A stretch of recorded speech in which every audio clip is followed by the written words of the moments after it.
I get really confused by something. There was a lady who said to me, I'm getting married July 11th. And she said, why do you keep going out of your way to mention that your future wife is black? She said, black men piss me off with this thing where they're barely making it. They got a woman that's barely making it and light skinned, and they keep talking, they overcompensate by reminding everybody that she's black. Why do you keep doing that? And I just looked at her and I was like, what the fuck are you talking about? I celebrate this black woman because she's a black woman. I would say the same thing if she was pitch black. I found it really strange. I've seen a lot of, I got a lot of love over the, our marriage on July 11th. And I appreciate that, right? But, I think that what also has occurred to me is that we have some people that are like really weird and mentally ill, where we discriminate against light-skinned black people because we think they're not black because they're light-skinned. And I think that's a little bit strange because a lot of us had ancestors that were raped by the slave master.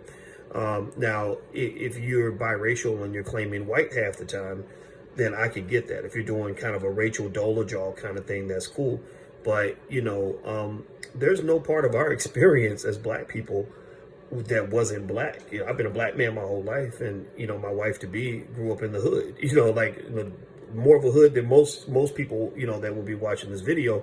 And so, while we would acknowledge, though, I think there's a privilege that comes with being light-skinned. I think that light-skinned people get treated a little bit better in a lot of spaces. Like Barack Obama never would have gotten elected if he looked like Wesley Snipes. I think that we should probably not take it out on light-skinned people, because I know a lot of light-skinned people who are completely ride or die when it comes to being black, who've never even woke up any day and said, oh, I think I'll pass for white now, right? That's a little bit different from, say, somebody maybe who's biracial, who claims they're white side half the time or whatever.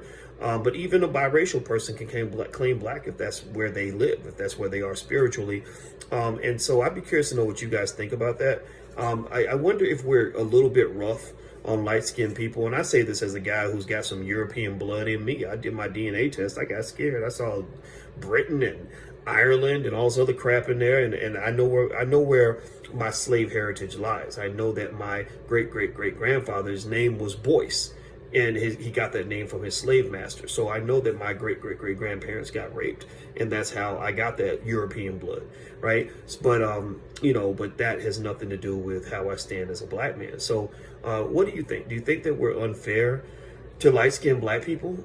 If you are light-skinned, how does it feel? If you're not light-skinned, why do you think people react that way? I'm not even asking because I'm offended, for Alicia. I'm not offended for Alicia. When you go in the public eye, this comes with the territory. You're going to have people say things that don't make a lot of sense. But I think it'd be different if I married a white woman. But she's black. Ain't nothing about our life or our experience or our choices that has ever, led us to question that.